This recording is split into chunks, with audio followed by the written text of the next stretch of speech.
Centro Cristiano Amigos.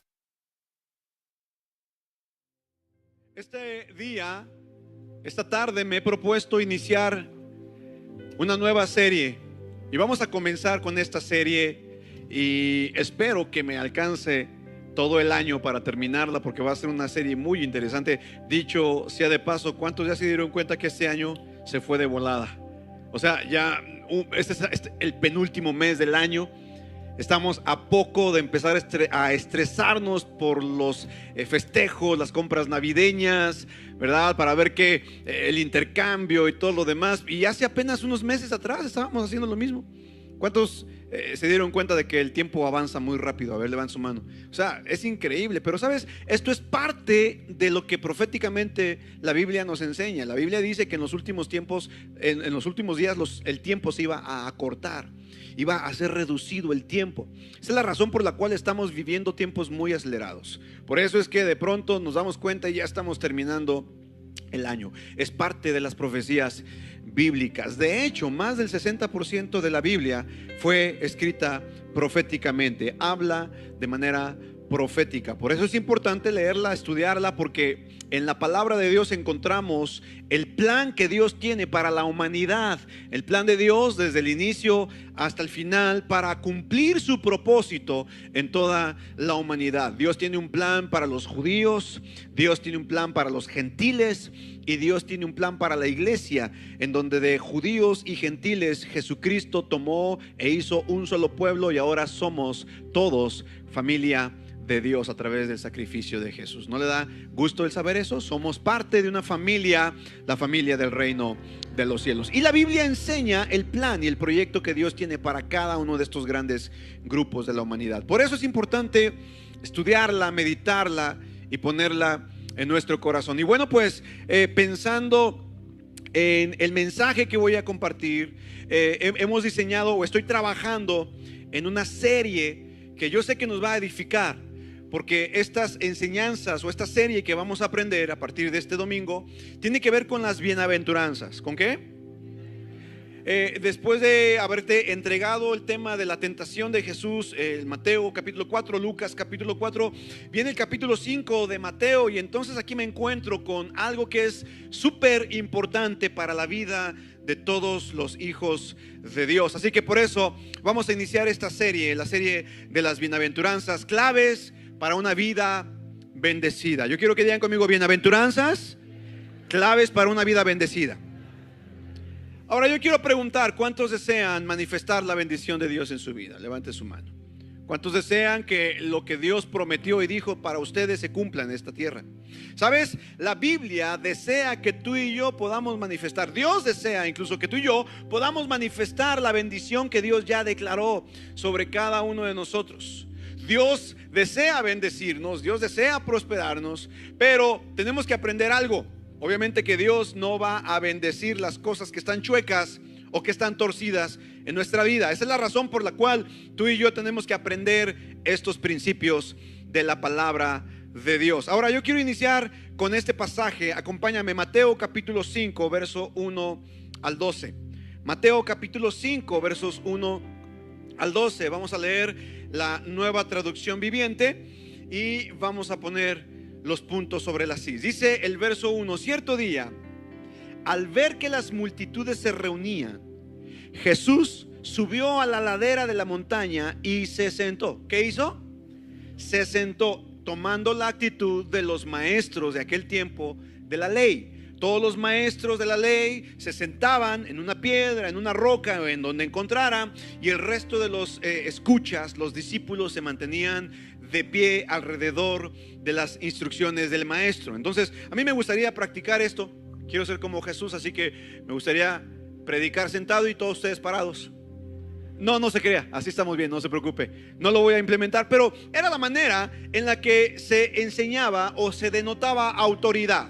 Entonces Jesús, sentado en un lugar en donde pudieran escucharlo, dice que entonces sus discípulos se juntaron a su alrededor y él comenzó a enseñarles. Entonces Jesús se sienta, los discípulos, como probablemente me imagino, haciendo una media luna, y atrás de los discípulos el resto de las multitudes, porque esto Jesús lo enseñó a sus discípulos, pero para que todo el mundo lo escuchara y pudiera llegar a ser discípulo de Cristo. Ahora, yo quiero preguntar aquí, ¿cuántos aquí nos consideramos discípulos de Jesús? Levante su mano.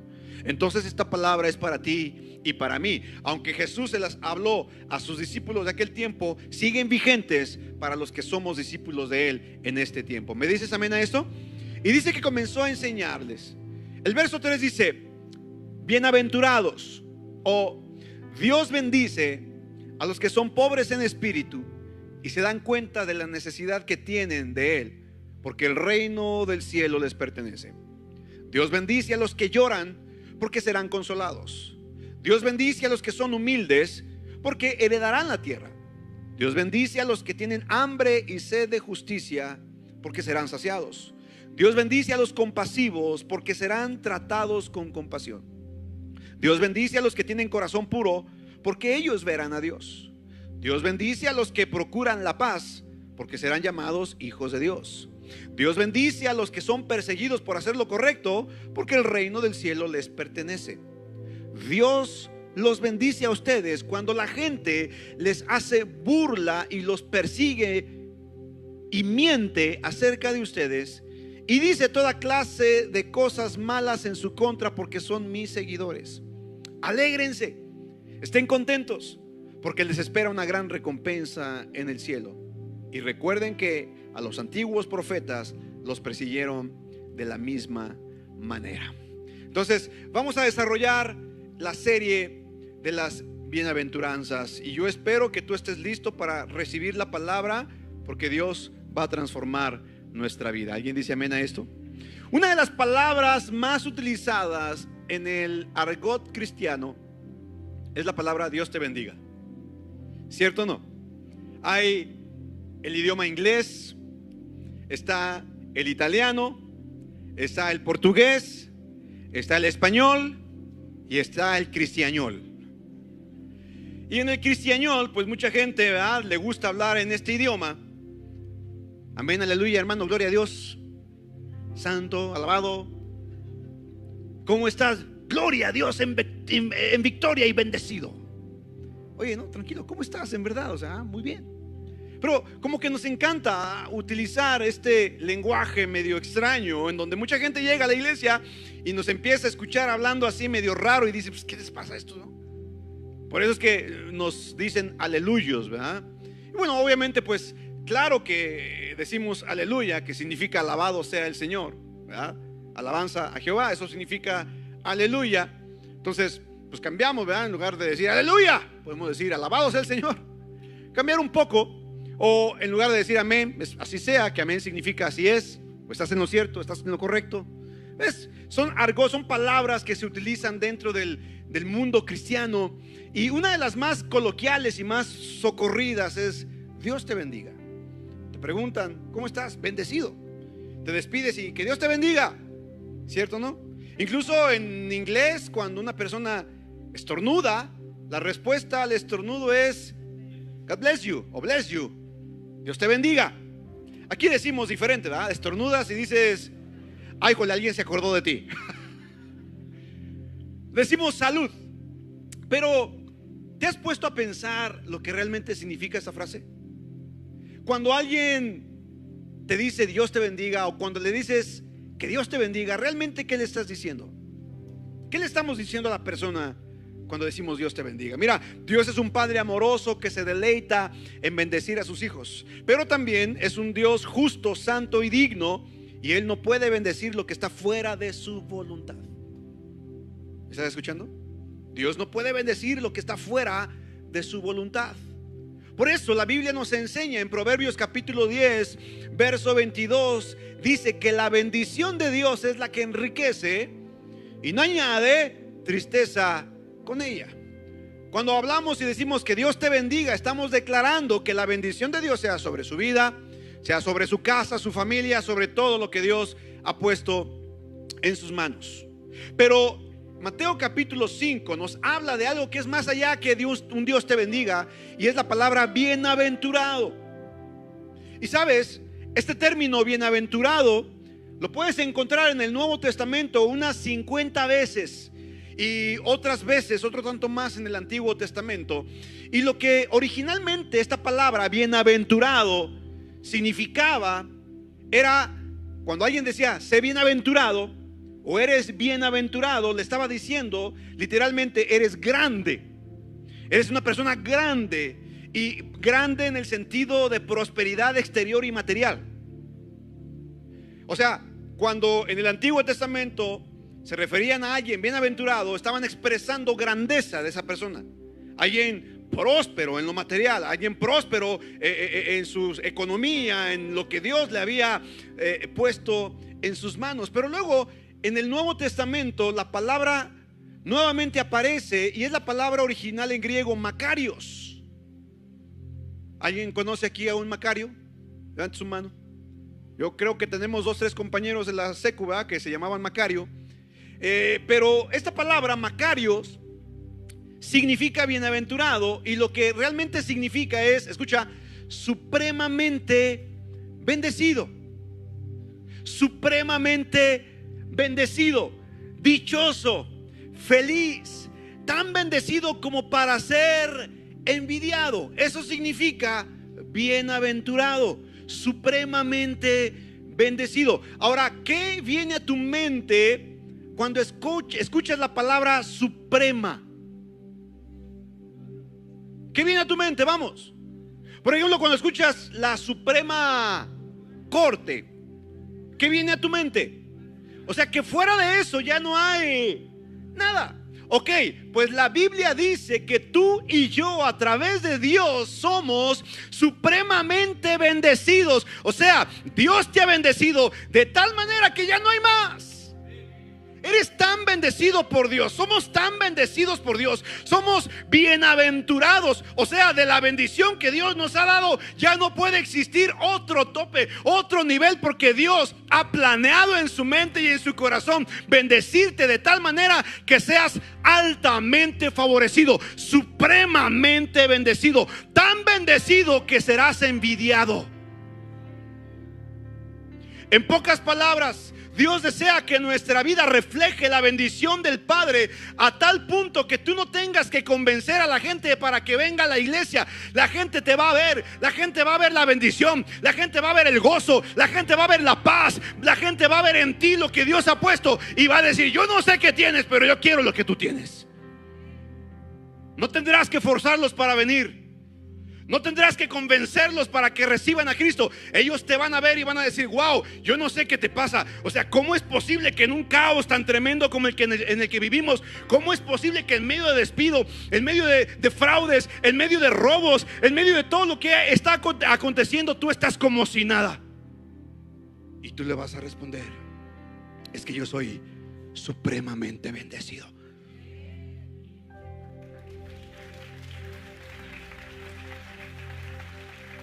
Ahora, honestamente, ¿cuántos se sienten así? Ok. ¿Cuántos no se sienten tan así? Levante su mano. Seamos honestos. ¿Cuántos dicen: híjole, como que qué padre, pastor, pero la neta, yo no me siento tan supremamente bendecido? Levante su mano. ¿Cuántos dicen: seamos honestos? Déjame decirte algo. Vamos a poner un punto. ¿Cuántos aquí amanecieron este día en una cama? ¿Cuántos antes de dormir por lo menos tomaron chocomil o cereal? ¿Cuántos desayunaron antes de venir? ¿Cuántos piensan comer al final del servicio y no invitar al pastor? Qué mala onda son, ya ve. Quiero preguntar: ¿cuántos tienen electricidad en su casa? Agua potable. ¿Cuántos se bañaron con agua calentita? ¿Cuántos tomaron café? O por lo menos un té. ¿Sabes? Somos bendecidos. Somos bendecidos. Escúchame. En vez de quejarte por lo que no tienes, dale gracias a Dios por lo que sí tienes. Comienza a darle gracias a Dios por las bendiciones que tienes, porque eres privilegiado. Eres parte del menos del 20% de la población mundial que por lo menos tiene un techo sobre su cabeza. Porque el resto de la población en el mundo, muchos ni siquiera saben si van a despertar en una casa. ¿Sabías eso? En México La pobreza es extrema. Pero yo quiero preguntar aquí, ¿cuántos tienen teléfono celular? Levanten su mano. El que es pobre, pobre, ni para eso. Y tú y yo por lo menos, aunque sea un cacahuatito del Oxxo, pero tenemos un celular. Aunque sea lo pagamos y lo sacamos en Electra, como quiera que sea. Pero, o en Coppel, ¿verdad? Que está de moda, ya Electra ya no. Pero sabes, somos bendecidos por Dios. Vamos a alguien que exalte y glorifique el nombre del Padre. Pero Dios quiere hacernos bienaventurados, o sea, supremamente bendecidos. Y tienes que saber algo, porque tal vez una persona tenga opulencia y disfrute de recursos económicos y todo, y aún así no ser bendecido. Porque la Biblia dice que la bendición de Dios es la que enriquece. Sabes, el testimonio de un hijo de Dios, de que está siendo realmente bendecido por Dios, no es que tenga trabajo, no es que tenga un buen empleo, no es que su empresa vaya viento en popa, no es que tenga varios carros en su cochera, no es que viva en puerta de hierro. ¿Sabes cuál es el mayor testimonio de un hijo de Dios? Es que en medio del dolor, en medio de la crisis, en medio del quebranto, él se mantiene en una sola pieza y no renuncia a su fe, y no renuncia a la esperanza, y no renuncia a lo que Dios tiene para su vida. No importa lo que esté viviendo al momento, él tiene su confianza puesta en Dios. Ese es el testimonio de los hijos de Dios. Cuando la gente en el mundo ve que estamos perdiendo cosas, que a lo mejor nos robaron algo, que a lo mejor un ser querido murió, y nosotros seguimos en una sola pieza confiando en Dios, la gente se saca de onda y dice: ¿cómo es posible que este siga intacto? ¿Cómo es posible que no reniegue? ¿Cómo es posible que esté en una sola pieza? Sigue creyendo en Dios a pesar de lo que pasó. Bueno, eso es porque creemos y confiamos que Dios tiene algo mucho mejor para nosotros. Aunque al momento no se evidencie, eso no significa que no exista. Somos supremamente bendecidos por Dios. Hemos sido bendecidos por la muerte de Jesús en la cruz de Calvario. Y ahora todos los que estamos aquí tenemos la promesa y la esperanza de una vida eterna. ¿Alguien que me diga amén a esto? ¿Alguien lo cree? Pero las bienaventuranzas, Jesucristo las enseña para que podamos vivirlas aquí y ahora. Las bienaventuranzas son principios del reino de Dios expuestos por Jesús en el Sermón del Monte para experimentar una vida de gozo pleno en la tierra, no por los estándares de la tierra, sino por los estándares del cielo. En pocas palabras, las bienaventuranzas son los códigos del reino para vivir una vida plena en esta tierra. Así que prepárate, porque esta serie va a estar increíble. Nos va a ayudar a posicionarnos en una correcta línea para poder manifestar la bendición que Dios ya nos dio a través de su Hijo Jesús. ¿Estás conmigo? Entonces, lo primero que inicia diciendo Jesús es: bienaventurados los pobres en espíritu, supremamente bendecidos los que están en su espíritu son pobres. Y de estas 8 bienaventuranzas vamos a encontrar y vamos a desglosar. Obviamente no me va a alcanzar el tiempo. De hecho, en el primer servicio apenas di uno de los 5 puntos. Esta es apenas la introducción, pero no tengo prisa. A mí lo que me importa es que tú y yo abracemos estas verdades y comencemos a vivir una vida bendecida, bienaventurada en esta tierra. Pero se me hace que no quieres aprender. ¿Alguien quiere aprenderlas o no? ¿Alguien quiere aprender estas claves? Ok, vamos a aprenderlas entonces. Lo primero que dice Jesús: bienaventurados los pobres en espíritu. Definamos lo que significa pobres en espíritu. Jesús no estaba hablando de pobreza económica o pobreza material o física, ni de ningún otro tipo, sino de pobreza espiritual. Y vamos a volver a leer el verso 3. Mira lo que dice el verso 3: bienaventurados, Dios bendice a los que son pobres en espíritu. Y escucha: y se dan cuenta de la necesidad que tienen de Él. Y se dan cuenta de la necesidad que tienen de Él. Entonces, en pocas palabras, amada familia, un pobre en espíritu es aquel que reconoce que no puede vivir su vida fuera de Dios. Un pobre en espíritu es aquel que reconoce que sin Dios él no puede, él no tiene y él no sabe nada. Un pobre en espíritu es aquel que reconoce que si Dios no está en la ecuación de su vida, no es el centro de su vida, no es lo más importante, entonces lo demás pierde sentido. Un pobre espiritualmente hablando es el que reconoce que no puede vivir su vida fuera de Dios. Sin Dios en su vida es espiritualmente pobre. En pocas palabras, no es apto. Pero la sociedad es tan arrogante y orgullosa que piensa que puede vivir su vida sin tomar en cuenta a Dios. Hay muchas personas que piensan que lo que han logrado, lo que han obtenido, ha sido por sus méritos propios y por su esfuerzo personal. Y voltean y dicen: mira lo que he logrado, mira lo que he hecho. Salí de la miseria, salí de la pobreza. Yo viví en un ambiente, mis padres eran pobres, ellos vendían cartón en las calles o recogían basura en las casas, y ahora yo soy todo un abogado, un ingeniero, un médico, un arquitecto, lo que sea. Mira, ha sido por mis méritos. Ah, qué inteligente soy. Wow, vaya, qué lindo soy, qué bonito soy, cómo me quiero. Yo no sé qué van a hacer sin mí si me les voy. Pobres muchachitos, ¿qué harán sin mí cuando no esté aquí con ustedes? ¿Ha conocido gente así? Arrogante y soberbia, que cree que lo que ha logrado, lo que tiene y lo que puede es por sus propios méritos. Pero Jesucristo está diciendo: bienaventurado, dichoso, supremamente bendecido aquel que es pobre en espíritu. Es decir, aquel que entiende que sin Dios no es apto para nada. Mira lo que dice la Biblia en Salmo 146, verso 5. Salmo 146, verso 5, Reina Valera dice: bienaventurado aquel cuyo ayudador es el Dios de Jacob, cuya esperanza está en Jehová su Dios. Este mismo pasaje en la traducción en lenguaje actual, Salmo 146, verso 5, dice: el Dios de Israel bendice a los que confían en él. Un par de palabras claves que encuentro en este mismo pasaje en dos versiones es la palabra esperanza y confianza. Digan conmigo: esperanza y confianza. En pocas palabras, ser pobre en espíritu significa que humildemente confío, dependo, espero en Dios y no de mí.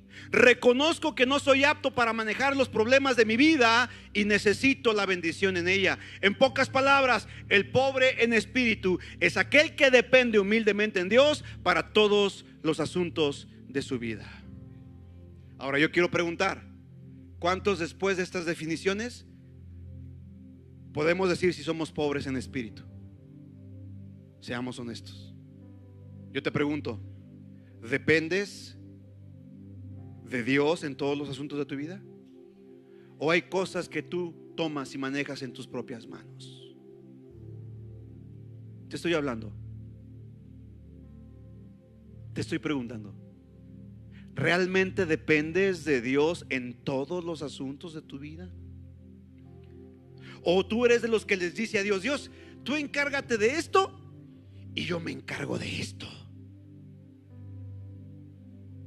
Dios, tú encárgate de la parte espiritual y yo me encargo de la parte material. Tú lo tuyo y yo lo mío. Te pregunto otra vez: ¿hay alguna área en tu vida en donde seas tú quien está gobernando y no Dios? Porque si hubiera tan solo un poquito de ella, si en algún momento tú dices: esto es mío, esto no se lo voy a dar a Dios porque no creo que Dios sepa cómo manejarlo. Uy, uy, uy, uy, uy. Ahí no estás siendo pobre en el espíritu. Así que esta mañana quiero enseñarte por lo menos 5 maneras prácticas de depender más de Dios. ¿Cuántas maneras prácticas? 5. ¿Cómo le hago? ¿Cómo dependo a diario de Dios? ¿Quieres aprender o no? Y apenas estamos en el primer punto: bienaventurados los pobres en espíritu. Y un pobre en espíritu es el que reconoce que depende de Dios en todas las áreas de su vida. En todas. No solamente en lo espiritual, pero también en lo relacional, en lo económico, en lo familiar, en todas. Porque déjame decirte algo, amado, somos cristianos de tiempo completo. Somos hijos de Dios de tiempo completo. No nada más cuando vienes a la iglesia, no nada más cada 8 días, no nada más cada vez que vienes a la congregación. Tú eres hijo de Dios aquí y afuera, las 24 horas, los 7 días de la semana, 365 días del año. Y necesitas a Dios, necesitamos a Dios todos los días de nuestra vida. Pero la pregunta es, pastor, ¿cómo dependo más de Dios? ¿Cómo le hago para depender más de Dios? Muy bien, ahí te va. Número 1, en primer lugar, para depender más de Dios, tenemos que depender más de la sabiduría de Dios y no de la nuestra. Depender de la sabiduría de Dios y no de la nuestra. Es decir, escucha lo que Dios dice, sigue lo que Dios dice y haz lo que Dios dice. Ahora quiero preguntar, ¿cuántos aquí realmente escuchan lo que Dios dice? ¿Cuántos hacen lo que Dios dice? Hello. ¿Cuántos siguen lo que Dios dice? Porque déjame decirte, cuando Dios te dice, hey, perdona. Perdona a quien te ofendió. Perdona a quien te lastimó. Perdona a quien te robó. Y tú dices, no, Señor, pero ¿cómo lo voy a perdonar? ¿Cómo crees que voy a hacer eso? No, no lo quiero perdonar. Y Dios te dice, hijo, perdónalo, te conviene. No, Señor, yo quiero que lo tengas como pollo rostizado, bien rostizado. Y no voy a estar contento hasta ver lo que se está quemando en el infierno por todo lo que me hizo. Y mira, el único que está quemando eres tú, amargando y resentiendo el dolor en su corazón. Cuando Dios te dice, hijo, suelta, perdona, bendice. ¿Te das cuenta cómo a veces no dependemos de Dios en ese sentido? Pensamos que Dios no va a hacer justicia, o pensamos que Dios no va a tomar el asunto en sus manos. Pero déjame decirte algo, tú y yo debemos de aprender a depender de la sabiduría de Dios. ¿Cuántos creen que Dios es más sabio que nosotros? Levante su mano. O sea, nosotros nos equivocamos, tú y yo nos equivocamos todo el tiempo, pero Dios es bien sabio, ¿cierto o no? ¿Sabes? Cuando Dios nos dice algo, a veces no lo entendemos. Cuando Dios te dice que hagas algo y tú dices, no, no lo entiendo, Señor. ¿Cuántos aquí Dios les ha pedido que hagan algo y no entienden? A ver, levanten su mano. Pero no lo entiendo, Padre. A mí muchas veces Dios me ha pedido que haga cosas que no entiendo. Pero déjame decirte algo. La palabra de Dios no tienes que entenderla, tienes que obedecerla. Y cuando la obedeces, entonces quien obedece la palabra de Dios va a empezar a vivir una vida plena. Hay cosas que no entiendo, pero tengo que obedecer. No entiendo cómo perdonar al que me ofende, pero la Biblia dice, el que no perdona a quien le ha ofendido, tampoco el Padre Celestial lo va a perdonar. La Biblia también me enseña, dad y se os dará. Y yo pienso, pero ¿cómo voy a dar, Señor, si no tengo? Me pides que dé, pero ¿y luego yo para mi semana qué? Yo no sé ustedes, pero muchas veces cuando Dios nos pide que demos algo, es cuando más nos atoramos, ¿cierto? A mí me ha pasado, a mí Dios me ha pedido que dé cosas y yo digo, no, te reprendo, Satanás. Les platicaba en el primer servicio que hace como 3 años hicieron un congreso de jóvenes. No recuerdo si fue Martín y Martita que estaban al frente del grupo de jóvenes. Hubo un congreso que se llamaba A Su Semejanza. Invitaron a una banda a tocar, unos venezolanos que vinieron. Y pues venían de Venezuela y obviamente venían con recursos recortados, venían huyendo del sistema de su país. Y pues bueno, los invitamos, son excelentes músicos, ministran increíble. Y llegaron con sus cosas y se subieron. Y uno de ellos, el bajista, pues venía de Venezuela, venían literalmente con una mano al frente y otra atrás. Y entonces viene y me dice, Pato, los venezolanos. De hecho, aquí hay muchos pastores, ¿verdad? ¿Dónde están? Pastores venezolanos, ¿dónde están? Hay venezolanos aquí. Y entonces viene y me dice, pastor, es que pues no traje mi bajo, pastor, préstame el tuyo. Y yo dije, ok. Y el músico normalmente es muy celoso con sus cosas, ¿verdad? O sea, procura cuidarlas. Y entonces traje uno de mis bajos. En aquel tiempo tenía 7. No sé ni por qué tantos, pero bueno, traje uno de los bajos. Y él empezó a tocarlo. Y desde el primer día, amados, desde el primer día del congreso, el Espíritu Santo me habló y me dijo, siémbrale ese bajo.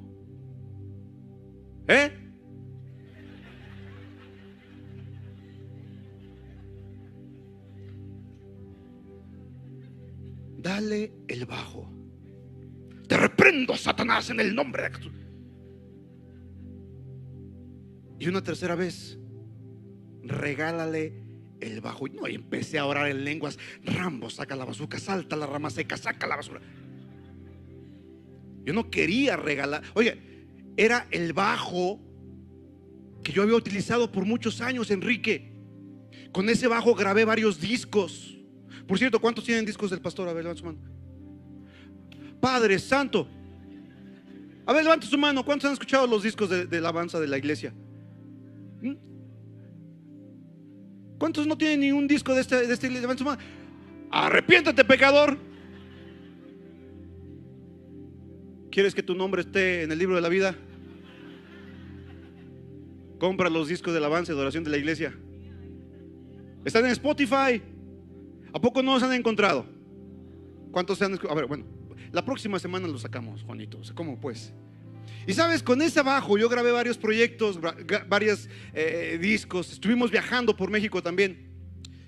Pero cuando Dios me dijo, regálaselo, dale el bajo a Neftalí. La verdad, amados, yo dije, no, esto no puede venir de Dios. Esto no es de Dios. ¿Sabes? Todo el bendito congreso, Isa, todo el congreso, ni lo disfruté. Pregúntame de qué se trató. De regalar mi bajo. Luchar con el Espíritu Santo. Al siguiente día yo dije, no, de seguro esto fue una onda de mi mente. Va a pasar, no va a suceder. Llegué al siguiente día y desde que entré y llegué y vi a los muchachos, el Espíritu Santo, regálale tu bajo. Un bajo precioso, color madera, marca Ibáñez, de 5 cuerdas. Tuneado, le había cambiado las pastillas, Hermon Duncan. Le había puesto un preamplificador Aguilar, o sea, de lo mejor de lo mejor. Yo dije, no le voy a regalar esto. Segundo día, regálale tu bajo. Amados, me iba hasta enojado. Llegaba a la iglesia y llegué, es más, sorprendente, mi esposa me quiso dar de cenar y dije, no quiero, no tengo hambre. Y sabes, el tercer día, el día del cierre del congreso, ya estaba, la verdad estaba luchando. ¿Cuántos han luchado con una palabra de Dios? Así que te dice que hagas algo y no lo haces, y Dios no te deja en paz hasta que lo hagas. ¿Les ha pasado o nada más a mí? A ver, ¿a quién más le ha pasado? Híjole, es tremendo. No te deja en paz hasta que lo hagas, ¿cierto? El último día, Donatella, yo dije, bueno, ya, Señor, ya estuvo bueno, no voy a luchar. Dame una señal.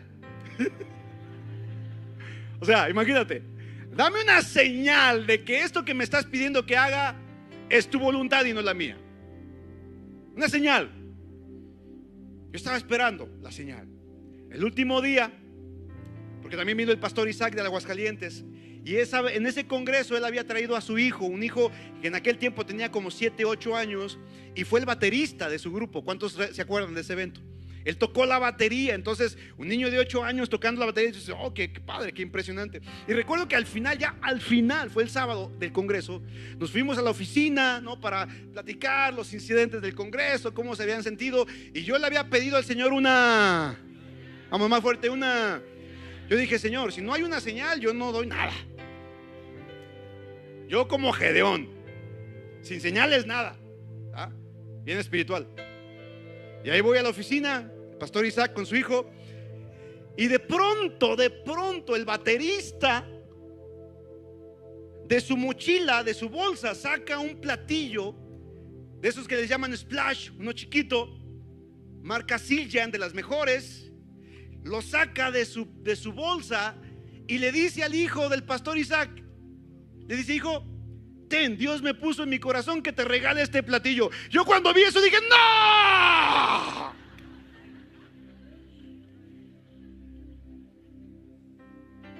Y el Espíritu Santo me dijo, ¿qué más señal quieres?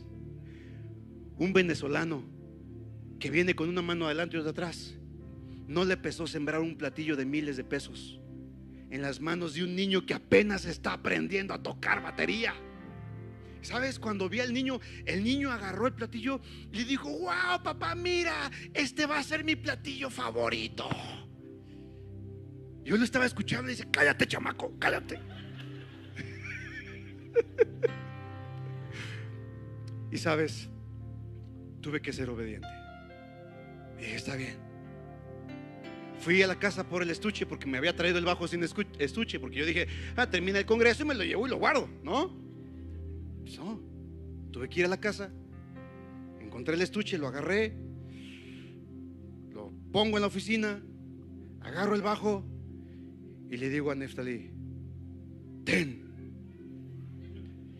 llévatelo, pero vete antes de que me arrepienta. Cuando Neftalí agarró el bajo me dijo, pastor, pastor. Dije, hijo, Dios me puso en el corazón. Todo el congreso estaba luchando. Yo no te quería, yo quería darte otro, pero Dios me dijo que ese. Yo no sé por qué pero ahí está, agárralo. Y Neftalí empezó a llorar. Dijo, pastor, gracias. No sabes, teníamos otras tocadas. Vamos a ir a ministrar acá, allá y allá. Y con este bajo vamos a alabar al Señor. Y dije, ya llévatelo, ya no me digas más, llévatelo.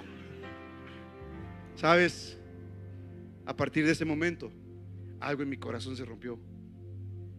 Y déjame decirte algo, porque de los 7 bajos que tenía ya nomás me quedan 2. Y espero que el Señor no me hable para regalarlo y sembrarlo, porque ahí sí entonces me da el tamafá. Pero Dios a partir de ese momento me ha bendecido como no tienes una idea. Ha sido tan bueno. Y Dios me ha dicho, hijo, no lo querías dar, pero por cuanto fuiste obediente, yo te he dado las peticiones de tu corazón. Así que cada vez que Dios nos pida algo, amados, no dudemos de su sabiduría, porque Dios es más sabio que nosotros. Y muchas veces nos va a pedir cosas que nosotros no entendemos, pero si hacemos su voluntad, entonces, como dice la Escritura, seremos bienaventurados, supremamente bendecidos en todas las áreas de nuestra vida. Alguien que exalte y glorifique el nombre del Padre por eso. Quiero que te pongas en pie. Me quedan 3 minutos para terminar, pero no tengo prisa para terminar de predicarte esta serie. Y apenas vamos en la primera parte de pobres de espíritu. Y apenas estoy dando un punto de la manera práctica para depender más de Dios. Número 1, depende de la sabiduría de Dios y no de la tuya. Proverbios capítulo 3, versos 5 al 7. Mira lo que dice: confía en el Señor con todo tu corazón. No dependas de tu propio entendimiento. Busca su voluntad en todo lo que ¿qué? No en algunas cosas, sino en todas las cosas que hagas, busca su voluntad. Proverbios 3, 5 al 7. Esta es la clave para ser pobre en espíritu. ¿Cuál es la clave? Buscar la voluntad de Dios en todo lo que haga. Antes de dar un paso, pregúntale, Señor, ¿esta es tu voluntad? Antes de hacer un negocio, pregúntale, Dios, ¿esta es tu voluntad? Antes de ir a comprar cualquier cosa, pregúntale, Dios, ¿esta es tu voluntad? Antes de hacer un negocio con alguien, pregúntale, Dios, ¿esta es tu voluntad? Antes ni siquiera de comprometerte a recibir o aceptar una invitación, pregúntale, Señor, ¿esta es tu voluntad? Antes de ir a comer con cualquier persona, pregúntale, Dios, ¿esto está dentro de tu voluntad? Aún en la cosa más mínima. Empresarios, gente de negocios, antes de cerrar algún trato, pregúntense, Dios, ¿esta es tu voluntad? Personas que trabajan en el transporte público, en Uber, en Didi, lo que sea, antes de aceptar un viaje, pregúntale, Dios, ¿esta es tu voluntad? Tal vez tú dirás, pastor, eso es muy exagerado. Pastor, esto está fuera de lo normal. Pues para eso nos ha llamado a vivir el Señor, una vida extra normal, una vida fuera de lo cotidiano. Si le preguntas, escúchame, si consultas a Dios en cada una de tus decisiones, entonces en cada una de ellas verás su mano. Es preferible decirle, Señor, ¿quieres que haga esto? A que le digas, Señor, sácame de esto.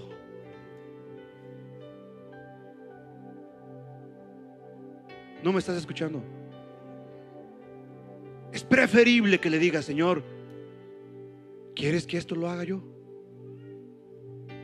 A que le digas, Señor, ¿por qué permitiste que lo hiciera?